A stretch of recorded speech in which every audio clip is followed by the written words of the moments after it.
What's up, everybody? I'd like to welcome you to the second episode of Bettor with your host, Jesse James, here at G5 Sports Talk Radio. Real quick, thank you to all the new subscribers, and especially to those who renew their subscription.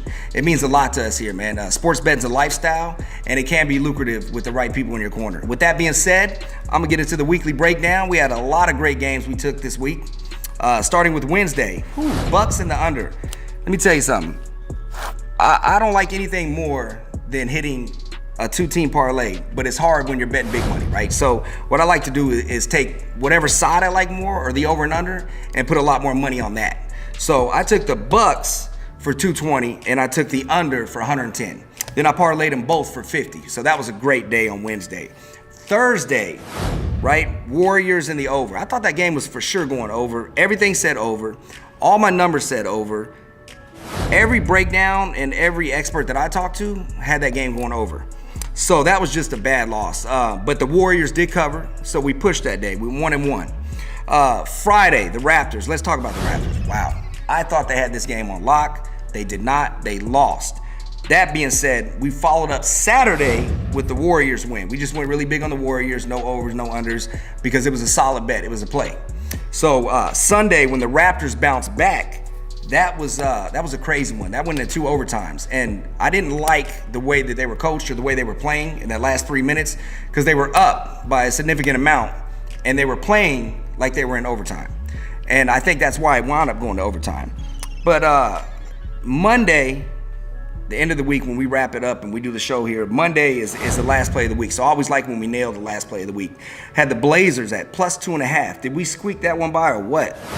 Man, that was like a nail biter. You know what? Everything had the Blazers winning outright. I said I'm not going to get greedy and take a money line. I'm taking plus the 2.5. A lot of people got them at plus 3, and I'm happy if you did, because you weren't biting your nails like me. That was a little nervous, but we wound up going 6-2 on the week, and that was a great week, man, especially for the NBA, because in the playoffs, as we see and as we know, anything goes, right? Thank you again to everybody who subscribed and everybody who renewed their subscription. Again, like I said, that means a lot to us here. I'm going to focus more on the MLB here in the future, but right now I'm going to let the experts handle that while I finish out the NBA, because I kind of want to focus more on the NBA while they got their system in play, because the system's working. Obviously, people renewing their subscription. So going 6-2 on the week was huge. Made a lot of money. I'm happy with that. I hope you guys are. We're also doing the double up challenge. I don't know if you guys have seen it on the Instagram or on our website, but we're turning 10K into 20K in 30 days. So that double up challenge is really neat. You're gonna see us betting games at 500 a piece, or to win 500. So whatever it takes to win 500 per game, we're gonna double that money in 30 days, and we're gonna show you. And we got everything documented.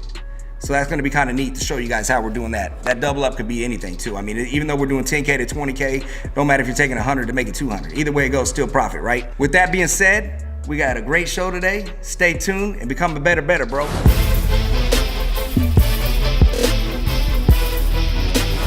I want to thank everybody for tuning in, and without further ado, I want to welcome on my friend, my partner, and definitely one of the dopest MCs in the game, my man Interstate Fatz. Yeah. What's up, brother? Hey, good to see you, man. Pleasure, man. Thank you for coming on the show. Run it. Real. Spending all you got, that's your real. Off top, I just want to start out with, right? Being one of the best battle rappers ever. Right, and I'm not saying that because I'm Vegas and I'm a fan. Yeah. I'm saying that because it's solidified. Appreciate it. You are definitely one of the best battle rappers ever, and I know a lot of people out there want to know. I mean, I want to know. Do you have a favorite battle, or do you have a battle that puts you on the map? Well, you know, I feel like from the very beginning when I started, because I used to battle rap off camera for years, just because I was white and I rapped, so I had to battle against everybody. From the gate, my first battles on YouTube, that kind of put me on the map. Yeah. Like what happened was the platform was already there, and people was like really liking what I was doing, so it just kept getting bigger and bigger every new battle that I had. My first battle where I really got to do what I wanted to do was against Philly Swain. Philly Swain? Philly Swain. And, okay. Yeah, that battle right there was like, because we got to go 3-minute rounds. Yeah. All that stuff. That kind of stuff is like real battling to me in that format. And yeah, that was like. That's when you knew you had something? What? I already knew that I had something, but that's when I put like the battle world, like the real heads on noticed, like, yo, because everybody thought Philly Swain was gonna wash me. Oh yeah, and it was the total opposite. That's one of my favorite battles, you know what I'm saying? Yeah, and that was like early on? It was in the middle.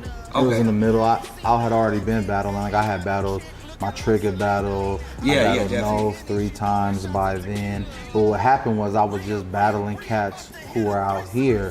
That was my first battle to where we brought in somebody from out of town. Okay, that had a name. One of their hitters from out there. Okay. And I got it. And where's he from? Philly? He's from Philadelphia. Okay. And I got to really, you know what I'm saying, bump heads. He's a dope battle rapper. You know, somebody I respected. So I was like, I took it real serious. So at what point in time or how did the 106 and Park thing come about? Okay, well, I guess I put it into the universe while I was in the joint. Okay. Cause like we used to watch Freestyle Friday every Friday. Oh yeah. Yeah, when I came home, I started battle rapping. Yeah. On YouTube and stuff, and then I was sitting at my partner Joe's house one day, and it came on this big screen. You know, you want to audition for Freestyle Friday? Okay. Submit a video to boom, boom, boom. So you did it all organic?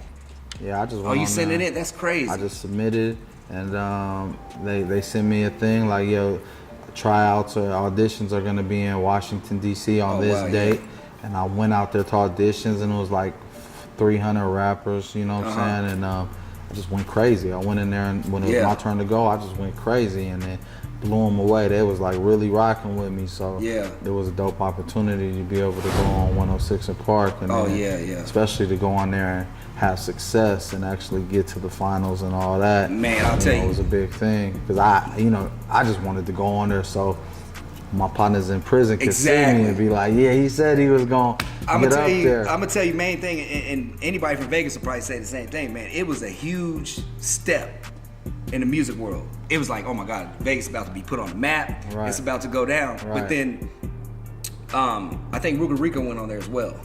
Yeah, another local prior to me going on there, I believe he went on there one time. So we started seeing it was like political, right? Like anybody in the background could see, okay, now maybe it's political because sometimes the best rappers aren't winning or whatever. But I thought at that time, it's just a different platform. Like you could be a dope rapper or whatever, but you gotta, like, that's the thing with me as an MC. Yeah, like, definitely. I pride myself on being versatile. Like the grimy part and all that comes naturally. That's easy. Yeah. Talking some street stuff, that's easy. Now, when they throw on one of these pop beats, when my producers pull up a pop beat and it calls for something kid friendly, I like to be able to do that too. Yeah, I think, you know what I think is dope, honestly, and one of the reasons I brought you on the show was battle rapping, that transition. A lot of battle rappers can't transition, right? Yeah. And you have been able to transition from like, oh my God, he's an amazing battle rapper, to he creates great music. And I mean, you know from experience, I mean, I could go down a list of 8 million rappers who were great battle rappers but couldn't make a hit song. The thing is with that is this, before I ever jumped on camera and did a battle rap. Oh, you were already artist before that? I had songs on AP9 from the Mob Figures album, Lil Psycho album, Burner, an Al Pacino album. You know what I'm saying? A bunch of different Al Pacino albums. So like, I just wasn't trying to be an artist. I just knew how to rap. Even with battle rap, I wasn't trying to be a battle rapper. I just was like, yo, they bet money. You know what I'm saying? Let's get it. What's the most money you ever won? Battle rapping? Yeah. 2,500. That's a lot, man. Like, you know, for a regular street battle to put up your own money. Cool lick. And then that same day, I battled somebody else and won another 1,000. So it was like 3,500 in a day. When it came down to pay, was it street shit involved, like arguing and all that? So what we do is we give the money to somebody. You hold the money. And then we had 3 judges there who are neutral. And we you know, we keep it straight up. So it ain't none of that. You know what I'm saying? Because you know how that goes. Oh, absolutely. Yeah. Really quick, like, any great memory or like the best experience you've had so far on the road or performing with an artist? I did a show one time in right before I got locked up in Tempe, Arizona. It was Freddie Gibbs, Ritz, and Futuristic, since Collins, and then myself. And I went crazy at that show, and it was a great That's almost local too, Phoenix, or was it Tempe? Tempe, Arizona. Yeah. So you got the West Coast crowd. So it was dope. That and then that freestyle I just did on 92.3 with in Bootleg LA. Cat. I wanted to get into that. Yeah, that was gonna be my next one I get into. That was real dope, man. How much how much love that they got on the internet. Like it the just confidence went was crazy. Yeah, it was dope to be able to come onto that platform and for Bootleg Kev to share that platform with me was amazing. That got a gang of views too. I don't know how many views. Oh yeah, it went crazy, man. Just one of the videos just on Facebook, just one of them did like over 60,000 views. That's crazy, yeah. In like a week or two, and then the other ones did like 30 and 40, and the Instagram did like 20, and then like, you know what I'm saying? So all together it had a huge reach. Yeah. And then it was on their page like it's my freestyle. Then you got like Juice WRLD. Oh yeah, Like, so you got all big these names. big names. Who made the call? Did you make the call? No, Bootleg Kev hit me. Nice. So that's another good thing when you get He called. hit me and was like, "Yo, man, you need to come out here and kill it." And that's in LA, right? Yeah, and I'm like, "When?" Right. He's like, "When I'm you on get the out way. here?" I said, "I'm on my way." And I came out there, and then when I got out there, he's like, "Man, you gotta go off." I'm like, "Kev, man, you called me, man." Right. You know what I'm saying? Like, I'm not you. I don't think you've ever let anybody down. You know what I'm gonna do, you know what I'm saying? Yeah, So yeah. like his partner on the show, DJ Head, who is a well-respected DJ from LA, then been around the dopest MCs, you know what I'm saying? He didn't know nothing about me. Yeah. I seen him when I first came, he's like, okay. Yeah, he got Like, okay. who y'all got? All right, Kev, you bringing your homeboy on, huh? And afterwards, the handshakes and love. oh man, You know that. I did what I did, man. Yeah. You know what I'm saying? I'm not gonna say yet, but it will be legendary for sure. They're not used to, in this day and age, up and coming artists coming up there and going off like that. You know what I'm saying? Like, if anybody knows me, they know that's how I'm coming. You know what I'm saying? I'm going off every time. Absolutely. And like I said, Karen is like, when an artist truly cares, man, it shows. I saw you say Clinton Sparks called you for Dash Radio. Correct. He's huge. A lot of people don't know behind the scenes how big he really is and how big Dash Radio and all that was. Was it a freestyle situation there, or did you come on to be interviewed? Came on to be interviewed. Nice. Yeah, I had an interview on there. It was following up that freestyle in LA. Okay. So it's like the hype built it, and then they brought you on. I have a friend who is a business partner with Clinton Sparks. I didn't know, but you know, he FaceTimed me with Clinton Sparks. Okay. And then Clinton Sparks was like, "Yo, you crazy? You went crazy, right? Man. Come out to LA and do an interview." Nice. So I was like, "All right," and I was on my way. Boom, shot out there and did the interview. It was dope. How was it working with the Comic Kings? Man, it was love working with them, honestly, bro. Cause like, it happened so organically. Like, they was in town. One of the band members needed to get their hair braided. I called my little female cousin up there to come braid his hair. We pulled that song up. We already had a reference on the hook by somebody else singing it. And that boy Junior JR from the Comic Kings is ridiculous, and he killed it. You know what I'm saying? He went in there and smashed it just on the love, and they really like rock with the song. Like absolutely. They like, yo, thanks for letting us be a part of this song. And I'm like, man, thanks for being a part of it. Right, absolutely. We had Stephen Marley's guitarist come up there and play. And this is at the Palms? At the we recorded at the Palms. Oh yeah, well that's one of the best studios. Then I flew them out. You know, for the video. They all came to the video. And that was shot downtown here? Yeah, we had a couple different locations out here, and it was a real big video. It's gonna be real dope. It's in editing right now, and I just got the behind the scenes footage back from it, and it's crazy, bro. Well, I knew it was big when my daughter's 18. My daughter was like, Comic Kings, and that's like her girlfriend's, one of her favorite groups. Yeah. You know what I mean? So I was like, oh my God, okay. So now here, you know, leveling up is all it's about. I liked Re-Up. That was one of my favorite songs ever that I've heard from you. And then you followed that up with Cocaine. How was the shooting Cocaine video up in the snow? Yeah, literally, man. It snowed up on Mount Charleston one day, and I hit my director like, yo, we need to go up there and shoot this. You know what I'm saying? I see it. Let's get the girls. We'll put them in some white bikinis and get they them all in look the amazing. Snow. Yeah, and I bring that white thing up there, and we're gonna make it look like something. So there's one scene where the snow, you can actually see the storm. I think y'all are driving in the storm. Yeah, that was dope. That was the drone going through the snowstorm. Yeah, that shit was tight. That was really dope. We know you're about to pop. We know you're about to blow up. You know what I mean? Where are you gonna be where people can find you at? Interstate Fatz, any search bar that you put that into, I'll be the first thing that pops Instagram, up. Facebook. You can even put Fatz in there, F-A-T-Z. Yeah, absolutely. And I'll still be the first thing that pops up. Cool. You got a favorite sports team? I got a few favorite sports teams. Okay, favorite football team? 49ers. Well, you know, the Raiders is coming to Vegas, Absolutely. so when they get here, I'm switching. We're going to have to revisit that, man. You know what Okay. I'm saying? But yeah, I grew up a 49ers fan. Okay, basketball?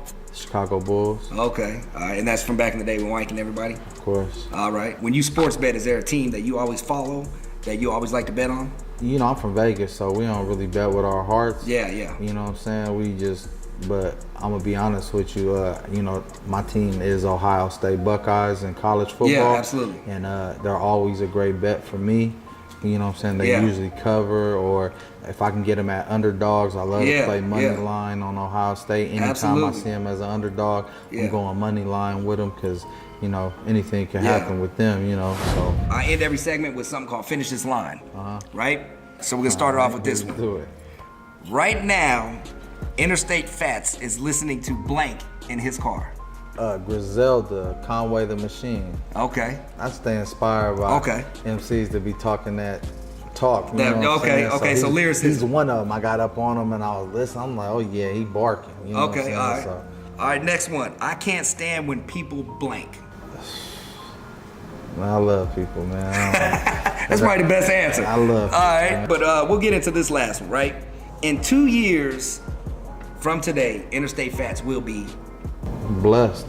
You know, I live by a creed where, man, ain't no yesterday and there ain't no tomorrow, man. I'm here today. living in the moment. And I'm blessed to be here today. Thanks again, brother. I appreciate you, man. Like I said, man, making time. Appreciate you, brother. As always, Oh man, party hat, always. Appreciate Good it, man. snapback. Shout out to G5, man. Become a better, man. Come on.